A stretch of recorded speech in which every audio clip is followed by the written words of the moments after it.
you are going to lift up your teammates, that you aren't going to quit. I don't know. Here's Clay Travis, a man who supports Donald Trump and dismisses Simone Biles. I coach Little League sports. Is this dude for real? The schmuck that took over for Rush Limbaugh has reached the pinnacle of coaching, y'all, so take what he says as fact. The Simone Biles story to me is about making quitting not only acceptable, but heroic. This is right-wing media 101. Fake machismo while downplaying real issues from their fellow man. And she brought this pressure onto herself, and then she quit on her team. And I don't like the idea that we are holding Simone Biles to a different standard than we would Scottie Pippen 30 years ago. This is nonsensical. First off, Simone Biles does not pass to another teammate when she's on the floor. She does not sub out when vaulting. Nor does she call timeout when on uneven bars and tap another athlete to run a play. She is out there, alone, on an island. She, unlike Scottie, is not primarily on her feet and just jumping. She's doing things no gymnast has ever done. Literally. Putting the physicality up to a whole nother level. Folks like backer of white supremacy Clay Travis are telling her to shut up an athlete when, if she is not in the correct mental space, why would she perform and risk injury? But yes, let's hear from fringe Little League coach Clay Travis. That is not brave. That is not courageous.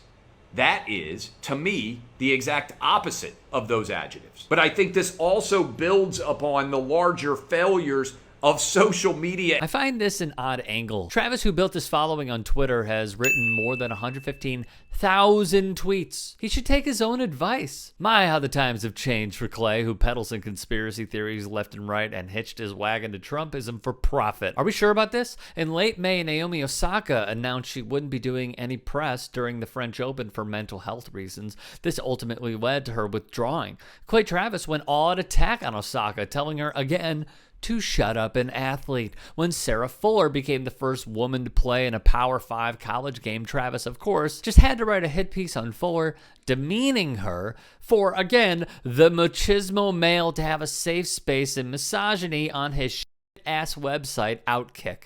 As Ladarius said, over the last few months, Clay Travis has gone after Sarah Fuller, Naomi Osaka, and now Simone Biles. Interpret that in any way that you want. The people who hate Donald Trump think they are going to tear him down and they are going to be able to finally get him ridiculed and run him out and get him fired. Instead, they're actually making Trump's base stronger, and they're probably going to lead to the Democrats nominating somebody who's far left wing. Could this dude be more wrong all the time?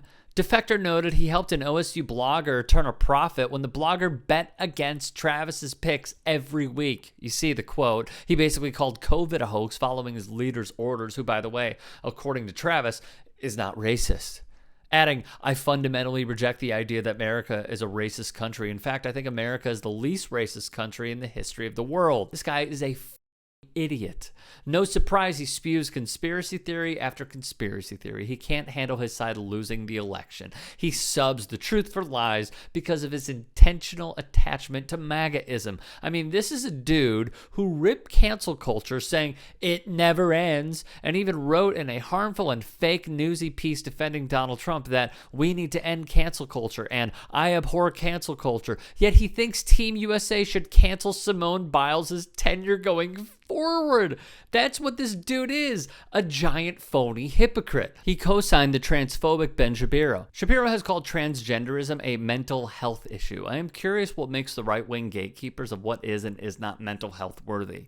His knotted little brain should be studied so humanity can learn from his mistakes. It should be statistically impossible to whiff as many times as Travis has, and yet he keeps it up. Where does Clay Travis go from here? He cannot gamble, write, edit, form persuasive arguments, or put together an original joke. Most likely, he'll continue to plow ahead with no shame, ignore or block anyone who points out his countless failures, and keep picking duds. That's the only thing he's ever been good at.